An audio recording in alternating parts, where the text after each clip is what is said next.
बच्चों, आज हम कक्षा 10 विज्ञान अध्याय 2 अम्ल, क्षार और लवण में पीएच मान और पीएच का दैनिक जीवन में महत्व पर चर्चा करेंगे। तो हेडिंग डालेंगे पीएच मान, पीएच वैल्यू। तो किसी अम्ल एवं क्षारक की प्रबलता ज्ञात करने के लिए पीएच स्केल का उपयोग किया जाता है। सन 1909 में डेनिश रसायनज्ञ सोरेनसन ने किसी विलयन में हाइड्रोजन आयन के सांद्रण को प्रकट करने के लिए पीएच स्केल की खोज की थी।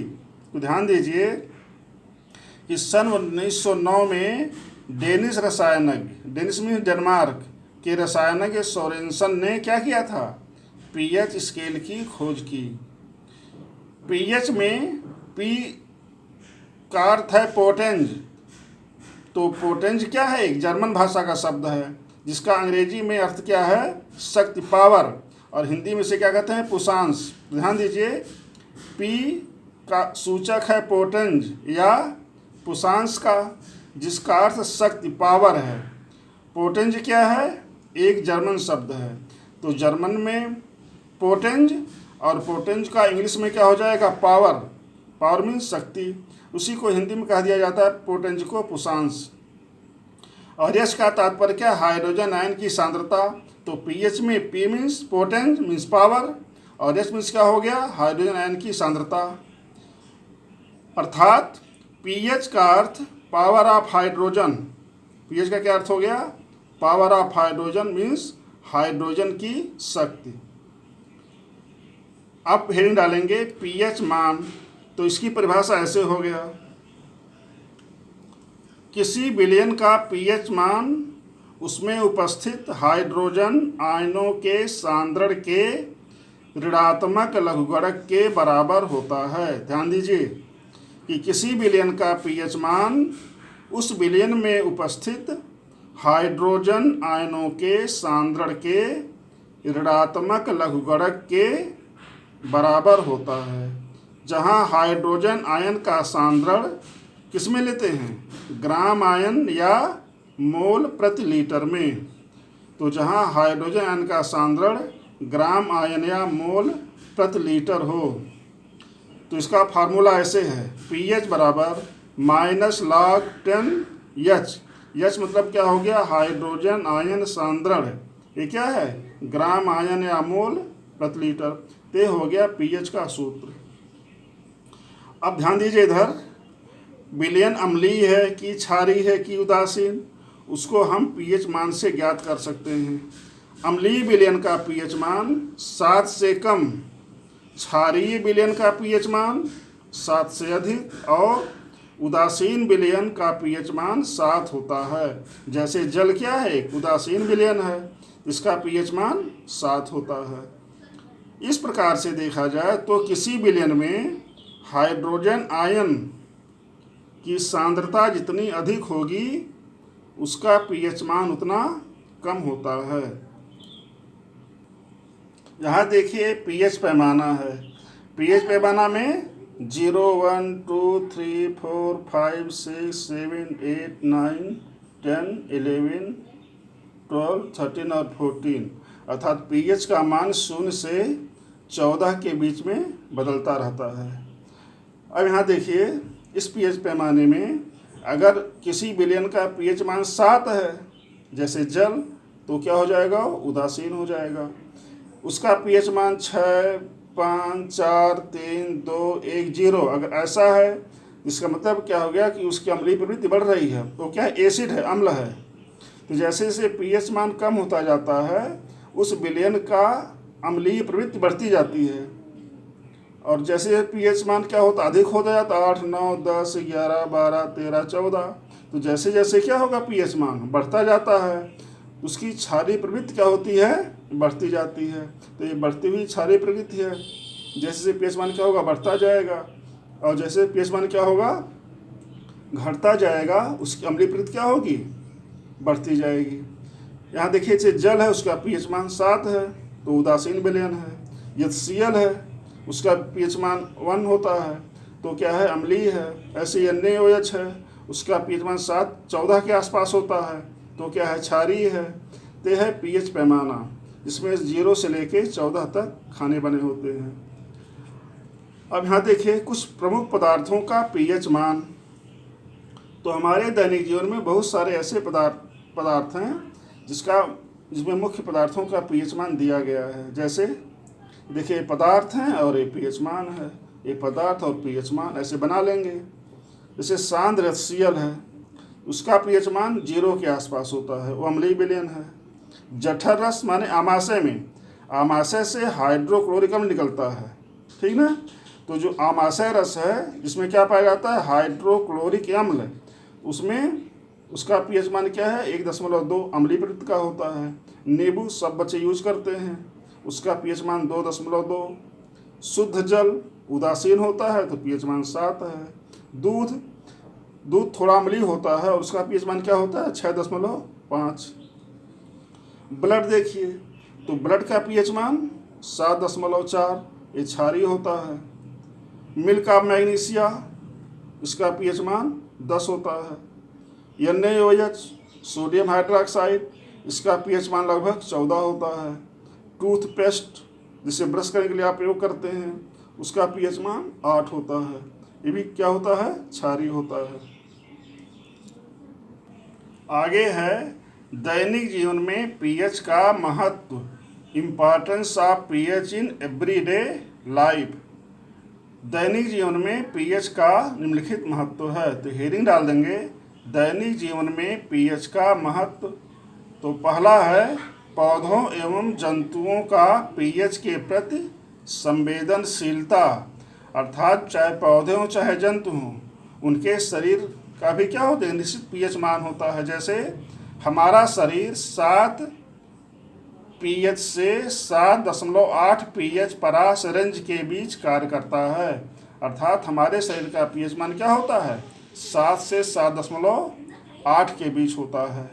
उदासीन से थोड़ा क्षारीय, और सभी जीवित प्राणी केवल इस संकीर्ण पीएच परिसर में ही जीवित रह सकते हैं। इसका तात्पर्य हुआ कि पीएच मान 7 से कम होने पर अथवा 7.8 से अधिक होने पर हमारे शरीर की जैविक क्रियाएं लगभग समाप्त होने लगती हैं। अब देखिए जो वर्षा का जल है उसका पीएच मान, देखिए वर्षा के जल का पीएच मान जब 5.6 से कम हो जाता है तो वह अम्लीय वर्षा कहलाती है। क्योंकि वर्षा में जब जैसे ईंधन के जलने से, लकड़ी के जलने से, पेट्रोल डीजल के जलने से क्या होता है, बहुत सारी गैसें वायुमंडल में मिल जाती हैं। जैसे carbon dioxide, sulphur dioxide, nitric oxide, nitrous oxide, ये गैसें क्या होती हैं, जल में घुल करके क्या बनाती हैं, अम्ल बनाती हैं। तो जब पानी बरसता है तो ये अम्ल के रूप में पृथ्वी पर गिरता है, इसे क्या कहते हैं, अम्लीय वर्षा कहते हैं। अम्लीय वर्षा से त्वचा में जलन होती है, पौधों की पत्तियां झुलस जाती हैं, या जो चट्टानें होती हैं उसमें दरार पड़ जाती हैं, या धब्बे पड़ जाते हैं। तो ध्यान दीजिए कि वर्षा के जल का पीएच मान जब 5.6 से कम हो जाता है तो हम क्या कहते हैं, उससे अम्लीय वर्षा कहते हैं। आगे है बगीचे की मिट्टी का पीएच मान, बगीचे या खेत का। तो खेत या बगीचे की मिट्टी का पीएच मान निश्चित होना चाहिए, तभी पौधा ठीक से उगता है। तो अच्छी उपज के लिए पौधे को एक विशिष्ट पीएच परास की आवश्यकता होती है। अधिकांश पौधे पीएच 7 के आसपास अधिक विकसित होते हैं। मतलब उदासीन मिट्टी क्या होनी चाहिए, लगभग उदासीन होनी चाहिए, न बहुत ज़्यादा अम्लीय न बहुत ज़्यादा क्षारीय। बहुत ज़्यादा अम्लीय या क्षारीय हो जाने पर मिट्टी का जो पीएच बिगड़ जाता है तो पौधों का विकास ठीक से नहीं होता है। जैसे लोग कहते हैं कि मिट्टी खारा हो गया है ना, अर्थात पीएच मान 7 से ज़्यादा हो गया है, उसमें क्षारीय पदार्थों की मात्रा बढ़ गई है, तो मिट्टी खारा हो गया है तो उसमें पौधे नहीं उगते ठीक से। तो पौधे ठीक से उगे इसके लिए क्या होना चाहिए, पीएच मान 7 के आसपास होना चाहिए। अगला हेडिंग है हमारे पाचन तंत्र का पीएच।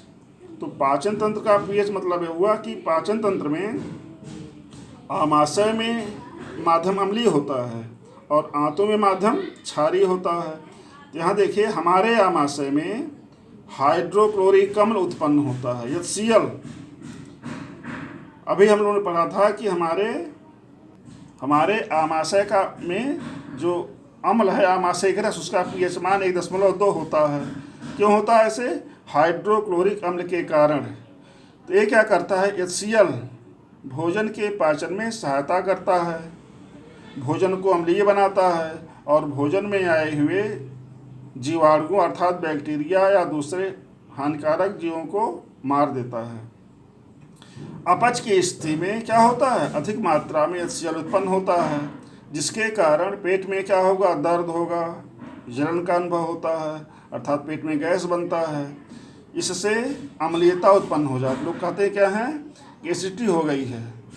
इसको दूर करने के लिए क्या करते हैं हम? प्रतिअम्ल एंटासिड का प्रयोग करते हैं। मैग्नीशियम हाइड्रॉक्साइड, इसे क्या कहते हैं? मिल्क ऑफ मैग्नीशियम, एक एंटासिड है, प्रतिअम्ल, और अम्लीयता को कम करने में प्रयोग किया जाता है, जिससे पेट में जलन और दर्द कम होता है। अगला हेडिंग है पीएच परिवर्तन के कारण दंत क्षय। तो आप देखते होंगे कि जब बच्चे लोग मीठा अधिक खाते हैं या बिना मुंह धोए सो जाते हैं तो धीरे धीरे उनके दांत क्या होते हैं? गिरने लगते हैं, दांत में सड़न उत्पन्न होने लगती है। ऐसा क्यों होता है? इधर देखिए, मनुष्य के मुख का pH मान 5.5 से कम होने पर दांतों का क्षय प्रारंभ हो जाता है, अर्थात दांत क्या करते हैं? सड़ने लगते हैं। मुख में उपस्थित जीवाणु अम्ल उत्पन्न करते हैं। कब? जब बच्चे बिना ब्रश किए या मुंह धोए सो जाते हैं तो उसमें क्या होता है? जो जीवाणु क्या करते हैं? अम्ल उत्पन्न करते हैं। ये अम्ल क्या करते हैं? दांतों का क्षय कर देते हैं। दांतों का क्षरण रोकने के लिए क्या किया जाता है? भोजन के बाद क्षारकीय दंतमंजन का उपयोग किया जाता है, अर्थात रात में सोने के पहले क्या करना चाहिए? दंतमंजन करना चाहिए, जिससे दांत साफ हो जाते हैं। दांतों का बाहरी आवरण जो सफ़ेद रंग का होता है वो इनेमल दंतवल्क, इसका रासायनिक नाम है कैल्शियम हाइड्रोक्सी एपेटाइट। ये क्या चीज़ है? Calcium hydroxy apatite.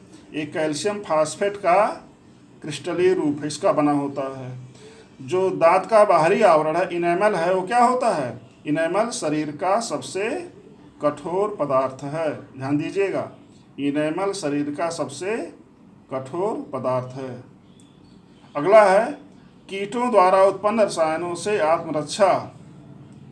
तो बहुत सारे कीट जैसे मधुमक्खी, चींटी के डंक में मेथेनॉइक अम्ल, इसे साधारण भाषा में फार्मिक अम्ल कहते हैं, होता है, जिसके कारण क्या होता है? जलन और दर्द होता है। डंक मारे गए अंग पर बेकिंग सोडा, माने मीठा सोडा, जो खाने वाला सोडा है, लगाने से आराम मिलता है। ऐसे ही पौधों द्वारा भी बहुत से विषैले पदार्थ उत्पन्न किए जाते हैं। तो पौधों द्वारा उत्पन्न रसायनों से आत्मरक्षा। एक पौधा है नेटल। नेटल एक शाकीय पौधा है।